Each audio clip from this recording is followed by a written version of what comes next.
Hello, everyone, and welcome to Conversations with Cheryl. I am your host, Cheryl Lacey Donovan, and we are excited about having you here with us today.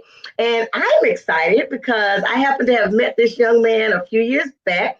He Yeah. is this is cousin Andre. That's what Elisa Yeah. would say. This cousin Andre, and we did an event several years ago up in New York City or somewhere out there.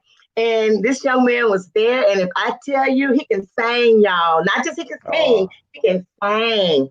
This boy is good, and I understand he's also into acting. Hopefully, one day I'll have an opportunity to see him do that as well. But I am joined today by the awesome upcoming global, I'm just going to call it global recording artist, Andre I receive it. Davis. Andre, thank Yeah. you for joining me. Thank you for having me. I appreciate it. Absolutely, absolutely. So, listen, before we get started, I want to give you an opportunity to introduce yourself to the audience. Sure. So my name is Andre Davis. I'm a writer, director, producer, actor, and singer from Newark, New Jersey. I have been doing this for quite a while now. I don't even know how many years anymore. I lost track. Uh, and I'm just glad to be here. Thank you for having me again. Yeah, that's awesome. That is so awesome. So, listen, I know that your particular brand of music is there's something unique about it. You know, we've had a lot of different artists out there trying to blend R&B and hip hop and all of that, and some of them ended up being basically one hit wonders. But your brand of music is a little bit more unique. So, how would you explain what you do in the music industry? Yeah, so I love the genre they call neo soul, Mhm. and I try to take a little of what inspired me, like Donny Hathaway and Stevie Wonder, and combine that with artists today that are also inspiring me, and it kind of made like a gumbo of old school, new school, and that's my style of music. Yeah, Yeah, I like that. A gumbo of old school and new yeah. school. Listen, that's pretty neat. Especially coming from up north talking about gumbo. What you know about gumbo coming from New Jersey? Listen, I've been around, sir. I've been I, around. I see, I see, I see. So listen, what inspired you to want to become a recording artist of all things? You know what? Honestly, my grandmother had me singing when I was younger a lot. I recently just found out that my godmother actually used to take me as a baby to her band practices. And so I guess music was always in me from a little kid. And like I said, my grandmother pushed me a lot. And I honestly started acting first. I enjoyed acting more than I did singing, and it just so happened that every role that I was getting called me to sing, and so the more I began to sing, the more I fell in love with it. Wow, that's amazing. That understand that as well. Starting out very young, singing. I happen to be a PK, a preacher's kid. So every time Okay, summer me came too, around, me too. listen. You already know every Christmas play, every Easter pageant. Everything. You had to be in everything and do a solo and all of that. So yeah, I understand. I get that part. So what do you think about the industry now? How has it changed over the years? I mean, it's definitely changed. I think I was saying this before, not today, but I was speaking to someone else, and I was saying it's just I would like to see a little bit more variety. I think a lot of people sound alike right now, and Mhm. when I was coming up, even in the '90s, like everyone had their own specific sound, and it made it great to be able to appreciate more than just one thing. And it just Mhm. seems like a lot of it right now is very the same thing. I applaud anybody that does this because it's hard. But I would say, if anything, just that a little more variety. hmm So now, do you prefer music that is created through a computer, or do you prefer live band? Because I personally, that was one of the things that I love so much about the old school artists is that if you could go and it was live band, it's going to sound the same whether you get it on radio or whether you're right there up close and personal with them. So, what would your preference be and why? Live band. Because I am a musician that sings with live band a lot. There's just nothing like a live band behind you, the feel, the energy of all of the musicians working along with you at the same time. And then when it gels, it's, even more spectacular. So I'm definitely a live band guy as opposed to the tracks. Wow. Okay. Fair enough. I agree. I love live band as well. So, what surprised you when you got into the industry?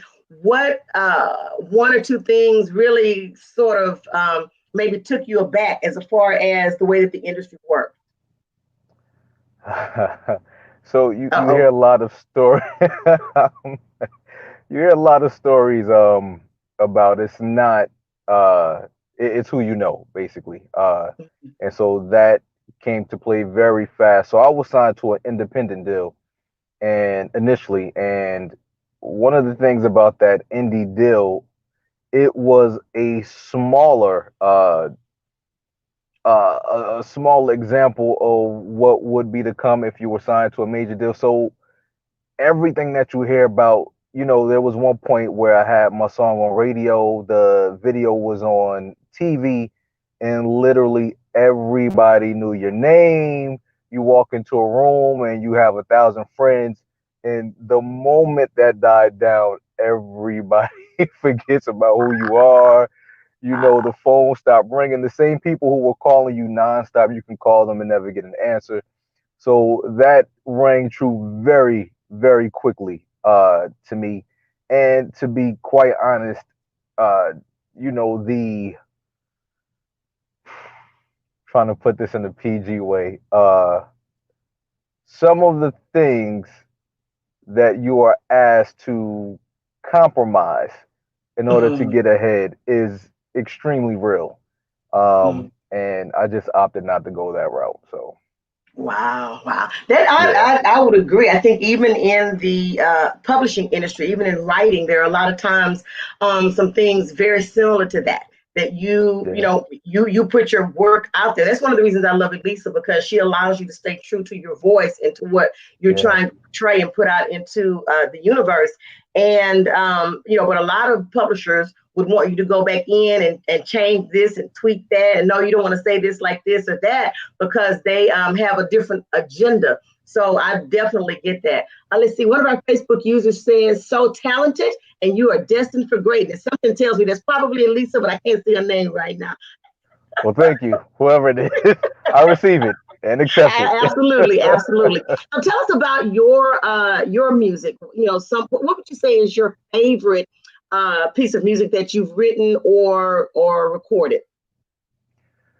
To date, I would probably say the single one for me. This was one that I wrote myself. I had a hand in helping with the melody that the producer came up with. And it was really all me. There was no one telling me I had to sing it this way. I had to do it this way. It was just all me. And I love the feel of it. I love to see people's reactions when we sing it live because I normally don't announce that it's an original until after I finish it. And Mm, so to see people kind of giving you the head nod and they're moving with the music while I'm singing it, that kind of it there's nothing better for me than to see audience gratification for a piece of work wow. that I've done. Yeah.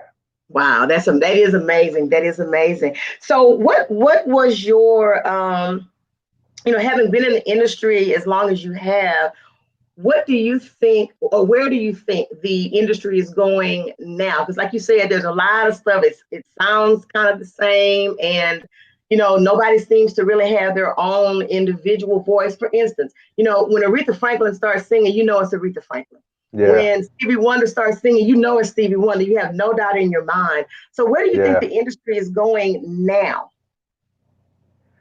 That's a good question. I think it's going to go wherever the consumers make it go. And so, Mm, a lot of times we do get force fed into whatever is in right now. But, I believe that there is still an audience that appreciates live music. Not I think, but I know that there's an audience who prefers live music as opposed to, what you may hear right now. So, honestly, where do I think? To be honest, I'm not sure, but I know it will be consumer driven at the end of the day. We are the ones who drive the narrative. We are the ones spending our money, and what we spend our money on will dictate where the music industry will go. Mhm. So, if you were to talk to somebody that was an up and coming artist, what advice would you give them about getting into the industry? One to so for me, I'm a Christian, so I'm grounded in Christ. Mhm. Acknowledging not everyone is a Christian, to get in touch with whatever that higher power is for you, because you're going to need it. Um, Mhm. to be true to yourself. The mistakes that I've made uh, in the industry, in just my career, have always been when I did not listen to myself. And Wow. so that feeling that you get inside that tells you no, or that feeling that inside that tells you to go, you have to listen to it because it's speaking to you for a reason. And Mm. like I said, anytime I've gone against that, 100% of the time I've been wrong. Wow. Wow. That's Yeah. true. I understand that for sure. So, what has been the most difficult thing for you to maneuver within the industry? Where have you found the most, the barriers or obstacles that were difficult for you to move through? To be honest, the biggest obstacle is money. Wow. Okay. You Okay. know, for me as a an indie artist right now, and not just doing the music, but I also I'm a producer, so I do plays and productions. You know that the networking that you need to make things move and the financial backing that you need to make things move are extremely difficult. And especially right now in this age, what I'm realizing more than ever is that no one wants to make you hot.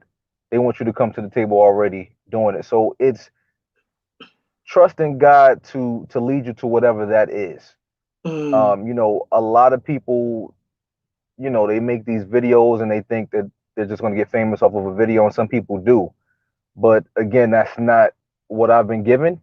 Uh, I've gotten no word from God that that is what's going to get me to where I want to be. So I'm just continually doing the work and allowing God to do the rest. So, what's in store for Andre? What does Andre have coming up next?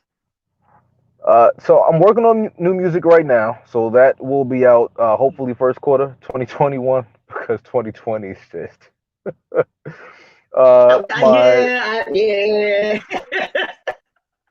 2020. yeah, yeah. 2020 You has been know, rough. yeah, everybody that prayed for 2020 vision, I don't think God can make it any clearer this year than what he has so far. Um, You sure right. uh, Yeah, yeah. My production. So, Man of the House is the first play that I produced and mounted. That will be coming back next year, and we'll be celebrating our 7th year anniversary.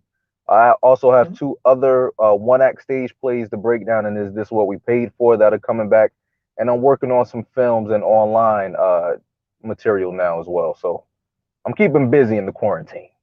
That's what everybody needs to do. I really believe, and I've said this often, that this was an opportunity for a reset, where you get back Right, clear on what you need to do, and get in there, like you said, do the work. Because sometimes we get very busy with everything else that's going on around us, and we forget to come in and actually do the work. So I commend you right, on that. And right. hopefully, most people are in that same mindset. So, if anybody wanted to get in contact with you or to find out more about what you're doing, how might they go about doing that? Sure. So I'm everywhere at A Diamond ENT.